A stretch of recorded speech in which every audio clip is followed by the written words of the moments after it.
ہم نے پڑھا ہوا ہے کہ بڑے جانور میں 7 حصے ہیں اور چھوٹے میں 1 ہے. 1 سے زیادہ ہوگا تو قربانی ضائع، 7 سے زیادہ حصے ہو گئے تو قربانی ضائع. تو ابا جی یہ نہیں کہہ سکتے کہ بکرا پورے گھر کی طرف سے میں قربان کر رہا ہوں. اگر یہ بول دیا اور قربان کر دیا تو ضائع ہو جائے گا، گوشت بھی کھا نہیں سکتے، صدقہ کرنا پڑے گا. گھر میں 8 لوگ ہیں تو ابا جی یہ نہیں کہہ سکتے کہ یہ گائے پورے گھر کی طرف سے ہے، سب کی قربانی ضائع ہو جائے گی اور گوشت بھی صدقہ کرنا پڑے گا. دوسرا یہ ہے کہ جتنے بھی شرکا ہیں ان کا مسلمان ہونا ضروری ہے. 7 شریک ہو سکتے ہیں بڑے جانور میں، لیکن ان سب کا مسلمان ہونا ضروری ہے. کوئی بھی کافر اگر آپ کی قربانی میں شامل ہوگا، سب کی قربانی ضائع ہو جائے گی، گوشت بھی صدقہ کرنا پڑے گا. ہم تو گھروں میں ہی کر رہے ہوتے ہیں، شرکا بنا رہے ہوتے ہیں، تو گھر میں تو سارے ہی مسلمان ہیں. یہ مسئلہ تب آتا ہے جب پارٹنرشپ میں جانور خریدے جائیں. دوست کے ساتھ خرید لیا، دوست نے کہا چلو میرے 3 حصے ہو جائیں گے، تیرے 4 ہو جائیں گے، ہم مل کے جانور خرید لیتے ہیں. تو اب آپ کسی اور فیملی کو اپنے جانور میں شریک کر رہے ہیں، تو اب دیکھنا ہوگا کہ وہ اس عقائد کے اعتبار سے کیا ہے. اگر وہ خدا نہ خواستہ عقائد اس کے بہت زیادہ خطرناک ہیں، لبرل عقائد ہیں، قرآن و حدیث کے خلاف وہ کھلم کھلا باتیں کرتا ہے اور پورا مطلب انگریز قسم کا مسلمان ہے بظاہر نام کا، تو وہ جانور میں اگر اتنے خراب عقائد والا شریک ہوا جس کی گمراہی حد کفر تک ہے، تو یہ جانور ضائع ہو جائے گا، قربانی کے لائق نہیں ہے. تو اگر تھوڑا سا بھی ڈاؤٹ ہو رہا ہے کہ یار اس کے عقائد گندے ہیں، برے عقائد ہیں، اب آپ ایمان و کفر کا فیصلہ تو نہیں کر سکتے نا، ایمان و کفر کا فیصلہ تو مفتی نے کرنا ہے. آپ کیا کر سکتے ہیں کہ ایسے بد مذہب کو بھی اپنے جانور میں شریک نہ کرو. بھائی ہو سکتا ہے اس کی بد مذہبی میرے سامنے جتنی آئی ہے، تنہائی میں اور بھی بہت زیادہ گندے الفاظ بولتا ہو، ابھی تک میرے سامنے نہیں ہے، لیکن جو آیا اس سے مجھے ڈر لگ رہا ہے کہ تنہائی میں اور بھی خراب ہوں گے. تو کیوں اپنے صاف ستھرے پانی میں گٹر کا ایک قطرہ بھی ڈالنا ہے؟ تو اپنی صاف ستھری قربانی کے اندر 7 بندے آپ کے صاف ستھرے عقیدے والے ہونے چاہیے. گمراہ، بد مذہب اور خدا نہ خواستہ غیر مسلم جو نام کے مسلمانوں، ان کو جانور میں شریک کرنے سے قربانی ضائع ہو جاتی ہے. اجتماعی قربانی میں یہ مسئلہ ہو جاتا ہے. اجتماعی قربانی وہیں پہ کریں جہاں پر آپ کو پتہ ہو کہ علماء کی سرپرستی میں یہاں پہ اجتماعی قربانی کا اہتمام ہے. بعض اوقات دنیاوی ادارے بھی اجتماعی قربانی کرنا شروع کر دیتے ہیں، ہاسپٹل بھی کر رہے ہیں، جن کی سرپرستی کسی عالم سے نہیں ہو رہی ہوتی، وہ خود ہی ڈاکٹر صاحب بھی فیصلہ کر رہے ہوتے ہیں یہ 6 میں سے یہ فلانے کو دے دیں، یہ 7 اس کے حصے ہو گئے. تو وہ جو جاہل قسم کے لوگ اجتماعی قربانی کر رہے ہیں، وہ تو پھر ہو سکتا ہے قادیانی کو بھی دے رہے ہوں حصے، اور خطرناک گندے عقائد والوں کو بھی دے رہے ہوں. تو جو آپ نے اجتماعی قربانی کے لیے ادارہ سلیکٹ کرنا ہے، وہ بھی صحیح العقیدہ علماء کا ادارہ ہونا چاہیے، جو یہ ساری احتیاطیں کر کے پھر آپ کا جانور قربان کریں. دوسرا، سب کی نیت ثواب کی ہونی چاہیے. جتنے بھی 7 شرکا ہیں ان کی نیت ہونی چاہیے کہ میں اللہ کی رضا کے لیے قربانی کر رہا ہوں. اب چاہے وہ واجب قربانی کی نیت ہو، چاہے نفلی قربانی کی نیت ہو، چاہے وہ عقیقے کی نیت ہو، یہ ساری ثواب کی نیتیں ہیں. تو ان سب نیتوں کے ساتھ اگر کوئی آپ کے جانور میں شریک ہوتا ہے تو آپ کی قربانی ہو جائے گی. لیکن کوئی کہتا ہے کہ میں نے اپنا جانور تو خرید لیا ہے، لیکن تمہارے پاس چلو ایک حصہ پڑا ہوا ہے، گوشت مجھے دے دینا، میں حصہ لیتا ہوں، مجھے گوشت دے دینا. قربانی کی نیت نہیں ہے، اس کی کیا نیت ہے کہ مجھے گوشت چاہیے. تو اگر گوشت کی نیت کے ساتھ کوئی آپ کے جانور میں شریک ہو گیا تو یہ قربانی پھر کسی کی بھی نہیں ہوگی، بقیہ 6 کی بھی نہیں ہوگی. آپ کسی دوست کو اپنے جانور میں پارٹنر بنا رہے ہیں تو اس سے کہیں کہ بھائی آپ نے قربانی کی نیت کرنی ہے، آپ نے صرف گوشت کے حصول کی نیت نہیں کرنی، یا صرف مجھے سپورٹ کرنے کی نیت نہیں کرنی کہ تم پورا نہیں لے سک رہے، چلو 2 حصے میرے لکھ لو، میں پیسے دے دوں گا، اور دل میں صرف یہ ہے کہ دوست کو سپورٹ کر رہا ہوں، قربانی تو میں نے اپنی کر لی ہے، یہ ضائع ہو جائے گی قربانی. یہ دھیان میں رکھنا ہے. تیسرا، اس میں جیسے ابھی میں نے بتایا عقیقہ اور قربانی جمع ہو سکتے ہیں.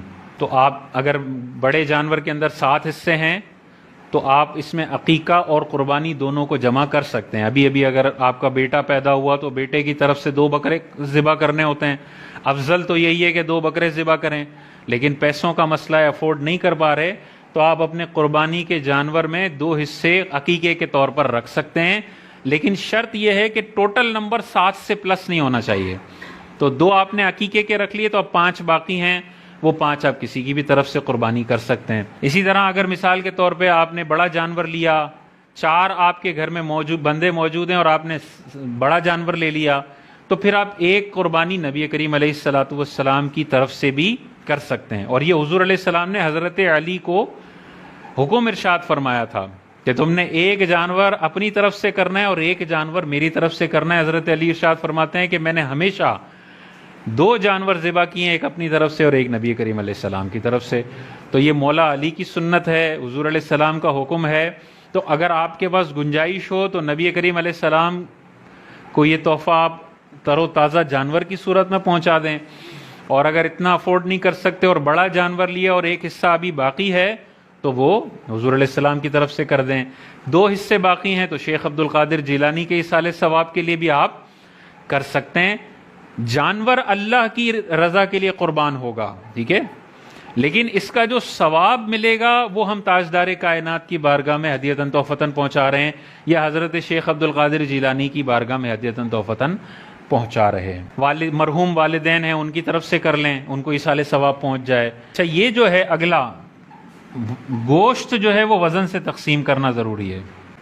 اجتماعی قربانی کے اندر یا مختلف پارٹنر ایک جانور میں ہوں تو پھر ان کے درمیان گوشت وزن سے تقسیم ہوگا۔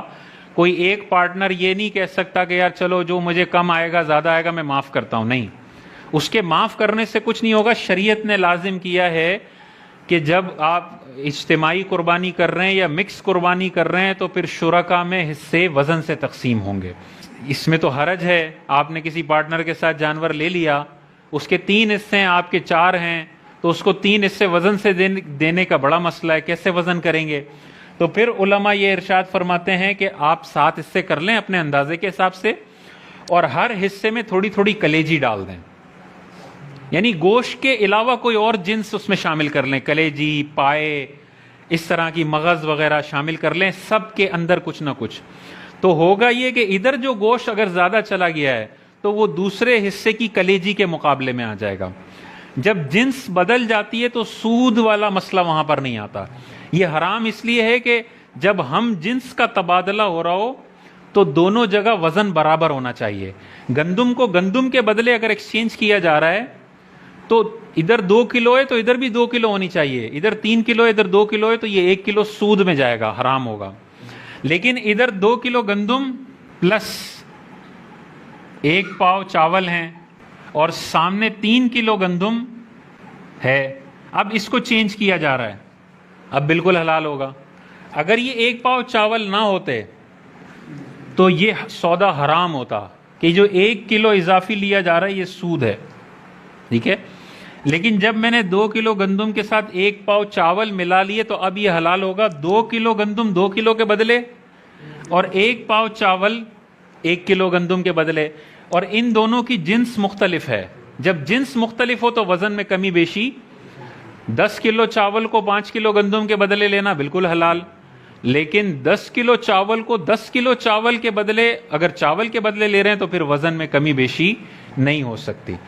تو یہاں پر اب یہ پورا سود کا لمبا ٹاپک ہے، وہ بعد میں کبھی ڈسکس کریں گے۔ یہاں پہ سود سے اور حرام سے بچنے کے لیے ہر تھیلے کے اندر آپ کچھ نہ کچھ گوشت کے علاوہ جنس ڈال دیں اور پھر اندازے سے تقسیم کریں تو پھر یہ جائز ہوگا۔ یہی وجہ ہے کہ اجتماعی قربانی میں آپ تھیلوں میں دیکھیں گے تو آپ کو کلیجی کے ٹکڑا تو ہر ایک تھیلے میں نظر آئے گا، پائے کا۔ یہ کیوں ہوتا ہے؟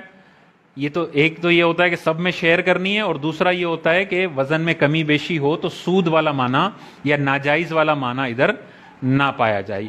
اسی لیے کہا جاتا ہے کہ پھر کسی دنیا دار ادارے میں اگر آپ نے اجتماعی قربانی کی تو ہو سکتا ہے آپ کو ½ کلو گوشت جو زیادہ مل رہا ہے نا یہ سود مل رہا ہو، کیونکہ آپ نے پیسے دیے 10 کلو گوشت کے، آپ کو 10.5 کلو ملا، تو اضافی ½ کلو سود اور حرام ملا ہے۔ چاہے سامنے والا کہے کہ میں نے دیا، سود اگر کوئی مرضی سے کسی کو دے رہا ہو تو لینا حلال تھوڑی ہو جاتا ہے۔ تو اسی لیے کسی دینی ادارے سے کرنی چاہیے تاکہ یہ ساری پیچیدگیوں سے انسان اپنے آپ کو بچا لے۔